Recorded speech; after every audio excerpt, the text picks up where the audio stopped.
नमस्कार दर्शक बंधु मु मिता मो लक्ष्मी आड़ी चैनल को आपण बहुत बहुत स्वागत। आज आपण सहित पूरा नरम नरम पूरी रेसिपी शेयर करी। नॉर्मल आम पूरी अटा मैदा बनाऊ कि आज आम छेना रे बनैबा पूरी। छेना पूरी आज आम बनैबा जोटा बहुत समय फुलिकी भी रहिबा आ बहुत समय नरम भी रहिबा। आपण ए पूरी की देखिकी जानि पाउतबे केते बढ़िया भाबरे फुलिकी रहिछि आ पूरी बहुत नरम थाए आ बहुत टेस्ट लागे। छेना रे हेछि त आपण पूजा हिसाबरे पूजा भी करि परिबे आ खाइ भी परिबे। आ छोट छुआ तो एमती छेना खाइबा तो भल पाती आ छेना रे जदि तांको पूरी करके देबे खास करी से तो खुशी रे खाइबे। तो आज आपण मान सहित छेना पूरी रेसिपी शेयर करी। आशा करूँ आज ये पूरी रेसिपी आपण मन निश्चित पसंद आसीबो। तो चलो देखि नबा आज ये रेसिपी। तो छेना पूरी करने प्रथम गोटे प्लेट ये नहीं जाइए आउटी मु छेना दे दूची। अध लिटर क्षीर को छिड़ेकी ये छेना करके नहीं क्षीर को मुझे लेंबू रस देकी छिड़ेकी नहीं आप भिनेगर देकी भी छिड़े पारती। तो यहाँ घर तैयारी छेना मुझे नहीं तो आप मार्केट जो छेना मिले ताकू भी नहीं पारती। तो प्रथम ये मुझे छेना दे दूची। तो आप देखिपे छेनाटा बेसी टाण नहीं टी नरम हवा दरकार। छेना को बेसी समय फुटेबे नहीं ना टाण हो पूरीर टेस्ट जमार भल लगे नहीं। आउ गोटे कथा ये आप गोटे दिन छेना ने रखि छेना ने नहीं।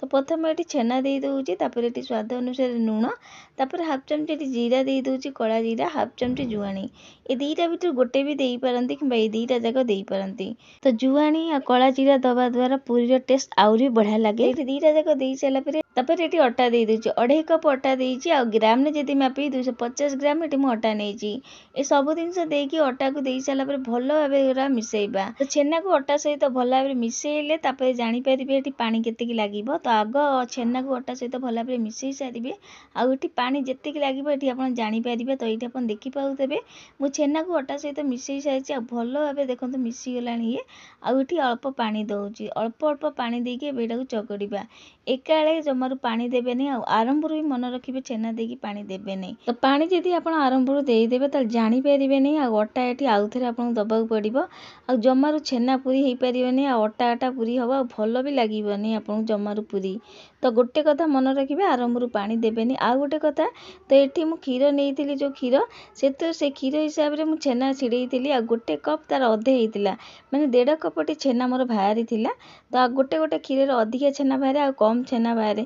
तो आप गोटे कथा मन रखिए क्षीर आपड़ जी नौ से हिसाब से छेना छिड़ई सारापर गोटे गिना कि कटोरी में मापी ने जी छेना हो हिसाब से आप अटा ये देवे। तो ये मुझे अटा नहीं आप मैदा भी पूरीटा करें मैदा देकी भी पूरीटा करें। तो भल भाव में देखिए मुझे चकटी सारी आउ अटा मत जमार लगे जी अटा मुझे से अटार ये चकटी सारी अल्प टिके तेल देकी आउ टे दली देती आउठी देखो बहुत बढ़िया भाव में ये चकटा हो सारी एवं यार सब गुड़ा काटी नवा। तो आपड़ जो चाहिए यहाँ रखी भी पारते किसी समय कि तुमको संगे संगे बनैबी आ पूरी एमती भी बहुत नरम हम। तो ये मुझे सबूक गुड़ा काटी सारी आउठी आप देखिपे गिनारे आउ टे तेल रही जाइए तेल देकी आम पूरी गुराक बेलिबा आप अटा दे पारती कि तेल देकी बेलिबे जदि पूरी बहुत बढ़िया हम। तो यही तेल ही मुझे पूरी गुरा सब बेलिबी पूरी जमती आम बेलू से भाया बेलीदबा। तो आप चाहिए जदि तेल बदल अटा देकी भी बेली पारती। तो ये देखिए गोटे गुड़ा ये मुझे पूरी आम जमी बेलू से भाई तेल देकी बेली नवा। तो सब पूरी की मुझे तेल देकी बेलिबी आप अटा देकी बेली पारती। तो गोटे कथा मन रखिए आप जी छेना नौ अटा नियंतु कि मैदा नियंतु से हिसाब से अटा और मैदा देवे। अधिक आरंभ छेना देकी पानी जमारू देवेनि। ये छोट छोट टिप मन रखिकी पूरी जदि करेंगे बहुत बढ़िया हम।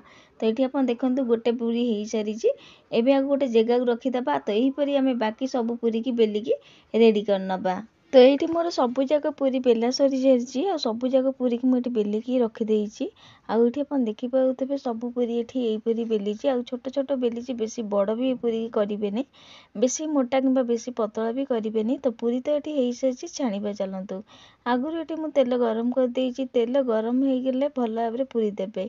तो आप देखिपे बहुत बढ़िया भाव में तेल गरम हो सारी गोटे पूरी दे आगे देखो केते बढ़िया भाव में पूरी फुली आप देखिकी जानीपे पूरी दे सारापर गोटे पट है पुणी लौटेबे एपट सेपट करी दी साइड पूरीटा भल भाव में तेल छाणी ने। तो आप देखिपे केते बढ़िया भाव में पूरी फुली देखिपे देखो गोटे पूरी ये होगला। तो आउ गोटे पूरी ये आपको करके देखई दूची। तो गोटे कथा मन रखिए ये तेल भी भल भाव तातीबा दरकार ପୁରୀ ଯେତେବେଳେ ଆପଣ ଛାଣିବାକୁ ନେଉଛନ୍ତି ତେଲ ଟିକେ ତାତିବା ଭଲ ଭାବରେ ଦରକାର। ତ ତେଲ ଭଲ ଭାବରେ ଯଦି ତାତି ଯାଇଥିବ ତାହେଲେ ପୁରୀ ବହୁତ ବଢ଼ିଆ ଭାବରେ ଆପଣଙ୍କୁ ଫୁଲିବ। ତ ଏଠି ଆପଣ ଦେଖିପାରୁଥିବେ ପୁରୀ ପୁଣି ଥରେ ଆଉ ଗୋଟେ ଏଠି ମୁଁ ଦେଇଦେଇଛି।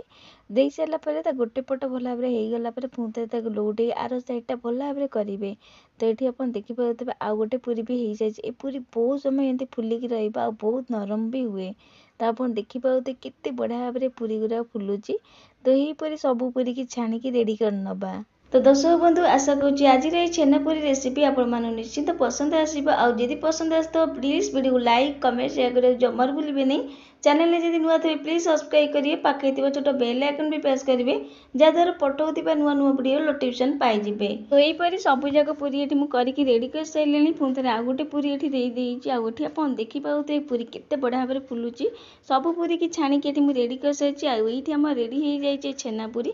ତ ଏଇଠି ଆପଣ ଦେଖିପାରୁଥିବେ କେତେ ବଢ଼ିଆ ଭାବରେ ପୁରୀ ଗୁଡ଼ା ଫୁଲିକି ରହିଛି। ଆଉ ଏଠି ଦେଖିପାରୁଥିବେ କେତେ ସୁନ୍ଦର ଭାବରେ ଫୁଲକା ଫୁଲକା ହେଇକି ରହିଛି। ଆଉ ବହୁତ ସମୟ ଏମିତି ରହେ ଆଉ ବହୁତ ଟେଷ୍ଟ ଲାଗେ ଛେନାପୁରୀ। ଆଉ ଏଇ ଛେନାପୁରୀକି ଆଳୁ କଷା, ଆଳୁ ଦମ୍ କିମ୍ବା କ୍ଷୀରି ସହିତ ବି ଖାଇପାରିବେ। ତ ଏଇଠି ମୁଁ ଚାଉଳ ନଡ଼ିଆ କ୍ଷୀରି ସହିତ ଏଠି ସର୍ଭ କରିଛି। ଆଉ ଏଇ କ୍ଷୀରିର ରେସିପି ଆଗରୁ ମୋ ଚ୍ୟାନେଲରେ ଅଛି, ଲିଙ୍କ୍ ପାଇଯିବେ ଏଇ ଭିଡ଼ିଓର ତଳେ।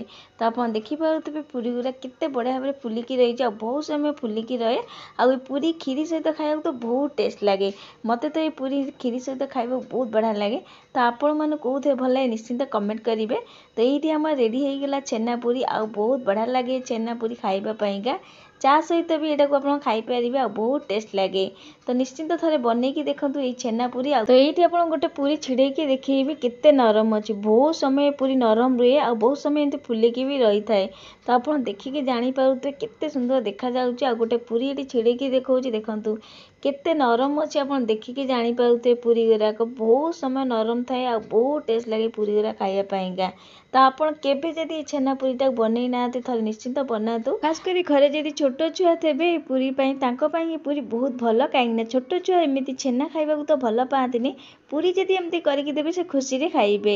ତ ଆପଣ ଏ ପୁରୀଟାକୁ ପୂଜା ସାବତରେ ପୂଜା ବି କରିପାରିବେ, କାହିଁକିନା ଛେନାରେ ହେଇଛି, ପୂଜା ବି ଲଗେଇ ପାରିବେ ଆଉ ଖାଇ ବି ପାରିବେ। ତ ବନାନ୍ତୁ ଆପଣ ଏଇ ପ୍ରୋସେସରେ ଏଇ ଛେନା ପୁରୀଟାକୁ ଘରେ। ଆଉ ଆପଣମାନଙ୍କର ପୁରୀ କେମିତି ହେଲା ନିଶ୍ଚିନ୍ତ କମେଣ୍ଟ କରିବେ। ଆଶା କରୁଛି ଆଜି ରେସିପି ଆପଣମାନଙ୍କୁ ନିଶ୍ଚିନ୍ତ ଭଲ ଲାଗିଥିବ। ଆଉ ଯଦି ଭଲ ଲାଗିଥିବ ଭିଡ଼ିଓ ବହୁତ ମାତ୍ରାରେ ସେୟାର କରିବେ। ଆଜି ପାଇଁକା ରହୁଛି ଜୟ ଜଗନ୍ନାଥ। ପୁଣି ଆସିବି ଏମିତି ଗୋଟେ ନୂଆ ରେସିପି ନେଇକି। ଧନ୍ୟବାଦ।